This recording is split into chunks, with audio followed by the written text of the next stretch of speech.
ঘাম হওয়া ভালো না খারাপ? অনেক সময় এসিতে বসেও দরদর করে ঘামছেন। শরীরে কোনো রোগ বাসা বাঁধার ইঙ্গিত দিচ্ছে? তবে যাদের খুব বেশি ঘাম হয় না, তাদের যদি হঠাৎ ঘাম হতে শুরু হয়, তাহলে কিন্তু চিন্তার বিষয়। কখন সতর্ক হবেন?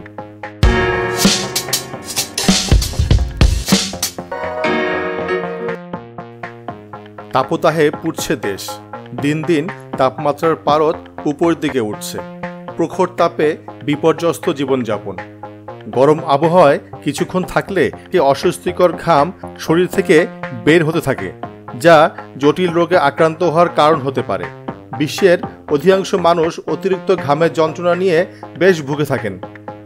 হাত, পা, মুখ, বগল ঘামাকে ডাক্তারি ভাষায় হাইপার হাইড্রোসিস বা মাত্রাতিরিক্ত ঘাম বলা হয়। এটি এমন এক রোগ যা অনিয়ন্ত্রিত স্নায়ু পদ্ধতির জন্য হয়ে থাকে। গরম ছাড়াও পরিশ্রম, উত্তেজনা, দুশ্চিন্তা, ভয়, রাগ ইত্যাদি কারণেও ঘাম হতে পারে। গরমের কারণে শরীরের তাপমাত্রা বেড়ে গেলে তা স্বাভাবিক রাখতে ঘাম হয়। থাইরয়েড গ্রন্থি কিংবা বিভিন্ন হরমোনজনিত সমস্যায় আক্রান্ত হলে ঘাম হয়।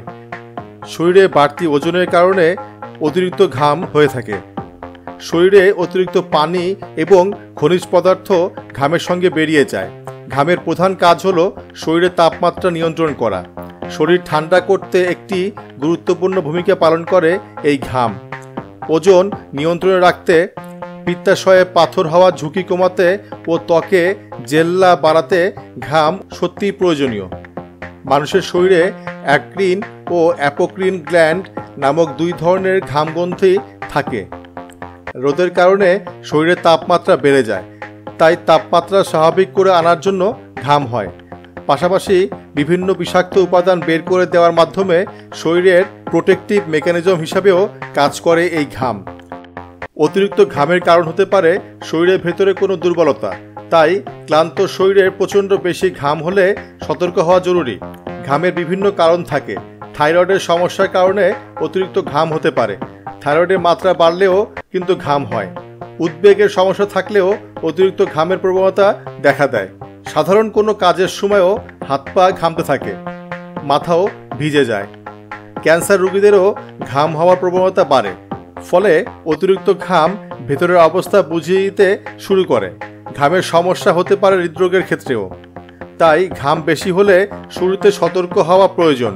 চিকিৎসকের পরামর্শ নেওয়া অতি জরুরি। শরীরে কোনো রকম গোলমাল দেখলেই সতর্ক হন।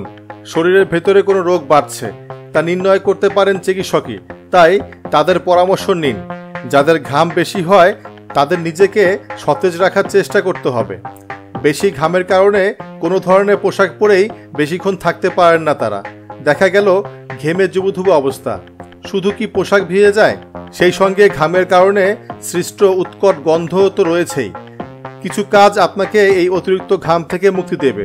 চলুন জেনে নেওয়া যাক সে কাজগুলো কি। পর্যাপ্ত পানি পান করুন। তীব্র গরমে শরীর থেকে প্রচুর পানি বের হয়ে যায়। লবণ ও পানি বেরিয়ে যায় বলে শরীরের তাপমাত্রা কমে যায়। তখন অনেক অ্যাসিডিটি হয়ে হাতের তালু, পায়ের পাতায় বেশি করে ঘাম হয়ে থাকে। তাই এই গরমে বেশি করে নিরাপদ খাবার পানি পান করা জরুরি। পর্যাপ্ত পরিমাণ পানি পান করলে আপনার শরীর ঠান্ডা ও হাইড্রেট থাকবে। আর শরীর হাইড্রেট থাকলে অতিরিক্ত ঘাম হওয়ার কোনো সুযোগ নেই। বিভিন্ন ধরনের পানীয় পান করুন। সারাদিন নানাভাবে শরীর থেকে পানি বের হয়ে যায়, তখন পানি শূন্যতা তৈরি হয়। পানি শূন্যতা দূর করতে পানির পাশাপাশি বিভিন্ন রকমের মৌসুমি ফলের জুস খেতে পারেন। এছাড়া ডাবের পানি শরীরের জন্য অত্যন্ত উপকারী। সুতি পোশাক পরুন। গরমকালে ত্বকের স্বস্তির জন্য পোশাক খুবই গুরুত্বপূর্ণ। সিনথেটিক কাপড় ত্বকের জন্য ভালো নয়, ঘাম বেশি শুষে নেয়। তাই এ সময় সুতির কাপড় পরুন এবং ঢোলা পোশাক পরা উচিত, তাহলে আপনার কম ঘাম হবে। উচ্চ ফাইবারযুক্ত খাবার খান।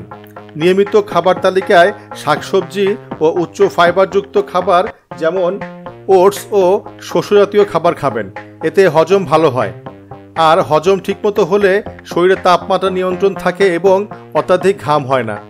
বেশি করে পাকা ফল ও শাকসবজি খাবেন। পাকা পেঁপে, তরমুজ, আম, কামরাঙা, ফুলকপি, গাজর, বরবটি খুব উপকারী। Olive oil. রান্নার কাজে অনেকে অলিভ অয়েল ব্যবহার করে থাকেন। অলিভ অয়েল শরীরের মেটাবলিজম বাড়িয়ে হজম ভালো রাখে। এতে থাকা অ্যান্টিঅক্সিডেন্ট শরীরের তাপমাত্রা নিয়ন্ত্রণ রাখে এবং ঘাম কম হয়। মেথি ভেজানো পানি। অতিরিক্ত ঘামের সমস্যা দূর করতে মেথি ভেজানো পানি হতে পারে কার্যকরী উপাদান। 1 চা চামচ মেথি 1 গ্লাস পানিতে সারা রাত ভিজিয়ে রাখুন। পরদিন সকালে উঠে সেই পানিটুকু ছেঁকে খালি পেটে পান করুন। এতে অতিরিক্ত ঘাম সহ আরও অনেক সমস্যা দূর হবে। Apple cider vinegar. ঘাম নিয়ন্ত্রণ করতে অ্যাপেল সাইডার ভিনেগার বেশ কার্যকরী। ত্বকে ব্যবহার করে ঘাম নিয়ন্ত্রণ করার পাশাপাশি এটি নিয়মিত খাওয়ার ফলে ত্বকের পিএইচ স্তর ঠিক রাখতে সাহায্য করে। টমেটোর রস। 1 সপ্তাহ টানা প্রতিদিন 1 কাপ করে তাজা টমেটোর রস খেতে হবে। টমেটোতে আছে অ্যাস্ট্রিনজেন্ট, যা ঘাম গ্রন্থিকে সংকুচিত করে। তাছাড়া এর অ্যান্টিঅক্সিডেন্ট উপাদান ঘাম নিয়ন্ত্রণ করে অতিরিক্ত ঘামানোর প্রবণতা কমিয়ে আনে। চন্দনের ব্যবহার। চন্দন ব্যবহারের রয়েছে অনেক উপকারিতা। এটি ত্বকের যত্নে অনেকভাবে উপকার করে। সেই সঙ্গে অতিরিক্ত ঘামের সমস্যা কমাতেও কাজ করে চন্দন। চন্দন বেটে নিন। এরপর শরীরে যে স্থানে ঘাম বেশি হয় সেখানে লাগিয়ে রাখুন আধা ঘন্টার মতো। এতে অতিরিক্ত ঘামের সমস্যা অনেকটাই কমে আসবে। Baking soda. বেকিং সোডাও শরীরকে অতিরিক্ত ঘামের হাত থেকে রক্ষা করতে সাহায্য করে। বেকিং সোডা প্রাকৃতিকভাবে শরীরে ঘাম শোষণ করে ও দুর্গন্ধ কমায়। এছাড়া শরীরে যে অংশ বেশি ঘাম সেখানে পিএইচ লেভেলের মাত্রা কমাতেও বেকিং সোডা সাহায্য করে। পরিমাণ মতো পানির সঙ্গে 1 টেবিল চামচ বেকিং সোডা মিশিয়ে ঘন পেস্ট তৈরি করে নিতে হবে। তারপর এই পেস্টের সঙ্গে পছন্দ মতো 3-4 ফোঁটা সুগন্ধি তেল মিশিয়ে নিয়ে বগলে এবং যে জায়গায় বেশি ঘামে সেসব জায়গায় লাগিয়ে 15 থেকে 20 মিনিট পর ধুয়ে ফেললে উপকার পাওয়া যাবে। ব্যায়াম। ঘামের কারণে অনেকে ব্যায়াম করতে ভয় পান, কিন্তু নিয়মিত ব্যায়াম করলে শরীর ঝরঝরা থাকে। সামান্য হাঁটাচলা করে বা বাসার কাজ করার মধ্য দিয়েও ব্যায়াম করা যায়। তাই বসে না থেকে ছোট ছোট কাজ নিজেই করে ফেলুন। প্রচুর পানি পান করুন। সম্ভব হলে পাতলা সুতির জামা পরার চেষ্টা করুন। খাবারে যেসব পরিবর্তন আনবেন। অতিরিক্ত ঝাল এবং টক জাতীয় খাবার খাওয়া বন্ধ করে দিতে হবে। এর বদলে অল্প তেল মশলায় তৈরি খাবার খান। খুব বেশি গরম খাবার খাওয়া থেকে বিরত থাকুন। স্বাভাবিক তাপমাত্রার খাবার খান। রাতে ঘুমাতে যাবার আগে কয়েকটি কিশমিশ পানিতে ভিজিয়ে রাখুন। সকালে সেই পানিটুকু খেয়ে নিন। তেতো এবং মিষ্টি জাতীয় খাবার সম্ভব হলে একটু বেশি খাবেন, এতে ঘাম কম হবে। বাইরের গরম থেকে ঘরে ফিরে ঠান্ডা পানি না খেয়ে স্যালাইন বা গ্লুকোজ খাওয়া উচিত। গরমে বাসি খাবার, ভাজা খাবার, মশলাদার খাবার, কাজু বাদাম, পেস্তা, খেজুর, অতিরিক্ত চিনিযুক্ত ও অতিরিক্ত তৈলাক্ত খাবার এড়িয়ে চলা উচিত। মাত্রাতিরিক্ত চা, কফি, কোমল পানীয় পান করা থেকে বিরত থাকা ভালো। ধূমপান, অ্যালকোহল ও ক্যাফেইন নিলে স্বাভাবিকের চেয়ে বেশি ঘাম হয়, তাই যতটা সম্ভব এসব পরিহার করা ভালো। ভিটামিন B12 অভাবে এই সমস্যা হতে পারে, তাই ভিটামিন B12 যেসব খাদ্যে বেশি পরিমাণে পাওয়া যায় সেসব খাবার গ্রহণ করুন, যেমন কলা, ডিম, দুধ, গাজর, টমেটো, সবুজ শাক, মাছ, কাঠবাদাম ইত্যাদি।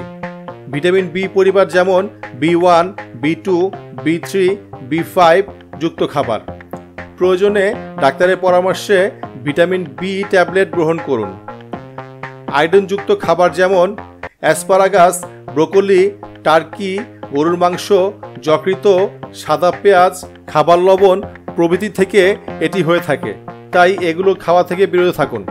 চায়ের মধ্যেকার টনিক অ্যাসিড প্রাকৃতিক ঘাম বিরোধী ওষুধ হিসেবে কাজ করে। হাতে পায়ে কোনো ধরনের পাউডার ব্যবহার থেকে বিরত থাকুন, কারণ এটি ঘাম দূর করার পরিবর্তে আরও বাড়িয়ে দেবে। পান, ক্যাফেইনযুক্ত কফি, ধূমপান প্রভৃতি থেকে বিরত থাকুন, কারণ এগুলো অতিরিক্ত ঘাম উৎপাদন করে। বেশি বেশি পানি পান করুন। পানি দিয়ে মুখ, হাত, পা বারবার ধুয়ে ফেলুন। শশাতে লবণ না মেখে খাবেন, এতে আপনার শরীরে পর্যাপ্ত পানি থাকবে এবং ঘাম কম হবে। অতিরিক্ত ঘামের যন্ত্রণা থেকে মুক্তি পেতে ডাক্তারি পরামর্শ।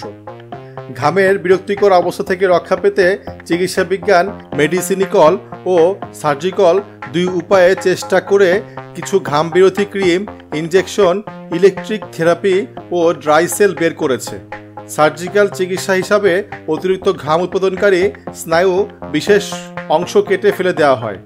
স্থায়ীভাবে ঘাম দূরীকারক এই পদ্ধতিটি তেমন সুবিধার নয়, কারণ অপারেশনের সময় অতিরিক্ত রক্তপাত এবং অপারেশন পরবর্তী ওষুধে যাদের অ্যালার্জি সমস্যা আছে তাদের জীবনে ঝুঁকি থেকেই যায়। তাই অতিরিক্ত ঘাম থেকে রক্ষা পেতে সাময়িক উপশমকারী ড্রাইসল বা অ্যালুমিনিয়াম ক্লোরাইড, হেক্সাড্রেট, অ্যালকোহলিক সলিউশন জাতীয় ওষুধ অনেক কার্যকর। অতিরিক্ত ঘাম হলে কি করবেন? ঘাম ত্বকের ঘর্মগ্রন্থি থেকে নিঃসরিত হয়। বিরক্তিকর ব্যাপার হলেও ঘামের কিন্তু অনেক উপকারিতা। শরীর থেকে বর্জ্য পদার্থ বের করে দেয়, নিয়ন্ত্রণে রাখে শরীরের তাপমাত্রা। প্রচণ্ড গরমে শরীর ত্বকের ঘামের মাধ্যমে তাপ ছেড়ে দিয়ে শরীরকে ঠান্ডা রাখে। তাই ঘাম হওয়া খারাপ নয়, শরীরকে শীতল করে ঘাম। বরং প্রচণ্ড ঘামে ঘামশূন্য শরীর দেখলে বুঝতে হবে হিট স্ট্রোক হতে যাচ্ছে। তবে ঘামের কারণে কোনো শারীরিক সমস্যা যেন না হয় সেদিকে নজর দিতে হবে। অতিরিক্ত ঘাম মুছে ফেলুন। অনেক সময় অতিরিক্ত ঘামের কারণে ঘর্মগ্রন্থি নালী বন্ধ হয়ে যায়, সৃষ্টি হয় মিলিয়ারিয়া, যাকে আমরা ঘামাচি বলি। ঘামাচি আবার বিভিন্ন রকম, কোনো ঘামাচিতে চুলকানি বেশি হয়, আবার কোনোটাতে কম, কোনোটা লালচে হয়, কোনোটা আবার দেখতে হয় সাদা। অনেক সময় ঘামাচির সঙ্গে সংক্রমণও থাকতে পারে। শরীরের ভাঁজ হওয়া অংশে অতিরিক্ত ঘামের কারণে দাঁত বা দাউদ হয়। অনেকের বিশেষ বিশেষ জায়গায় যেমন হাতের তালু, পায়ের তালু বেশি ঘামে, আবার অনেকে ঘামে দুর্গন্ধ হয়। অনেক সময় শরীরে লাল লাল চাকা সঙ্গে চুলকানি দেখা যায়। এটা এক ধরনের আর্টিকারিয়া। বেশি ঘামের কারণে ঠান্ডা লেগে সর্দি, জ্বর, গলা ব্যথা হয়। বিশেষ করে শিশুদের ক্ষেত্রে এই সমস্যা দেখা দেয়। প্রচণ্ড গরমে ঘামতে ঘামতে ডিহাইড্রেশন বা পানি শূন্যতা হতে পারে। শরীর থেকে প্রচুর পরিমাণে লবণ পানি বের হয়ে যাওয়ার কারণে রক্তে লবণের তারতম্য দেখা যায়, যাকে বলা হয় ইলেকট্রোলাইট ইমব্যালেন্স। এর ফলে শারীরিক দুর্বলতা, মানসিক ভারসাম্যহীনতা, এমনকি অজ্ঞান হতেও দেখা যায়। কি করবেন? প্রচুর পরিমাণে পানি, তরল ও শরবত পান করুন। ছোট শিশু ও বয়স্ক ব্যক্তিদের প্রতি বিশেষ খেয়াল রাখুন। রুম যথাসম্ভব ঠান্ডা বা শীতল রাখার চেষ্টা করুন। হালকা রঙের সুতি, পাতলা কাপড় পরিধান করুন। জামা কাপড় ঘামে ভিজে গেলে পাল্টে ফেলুন। বাইরে থেকে এসে অবশ্যই কাপড় পাল্টে ফেলুন। একই কাপড় এই গরমে দুবার পরা উচিত নয়। অন্তর্বাস অবশ্যই পরিবর্তন করতে হবে। শিশুদের গা মুছিয়ে দিন একটু পরপর, যাতে ঘাম না বসে যায়। ঘামাচি বা অন্য কোনো ত্বকের সমস্যায় চিকিৎসকের শরণাপন্ন হতে পারেন। কখন চিকিৎসকের শরণাপন্ন হবেন? নিয়মিতভাবে শরীরের নির্দিষ্ট কোনো অংশ ঘামলে চিকিৎসকের পরামর্শ নেওয়া উচিত।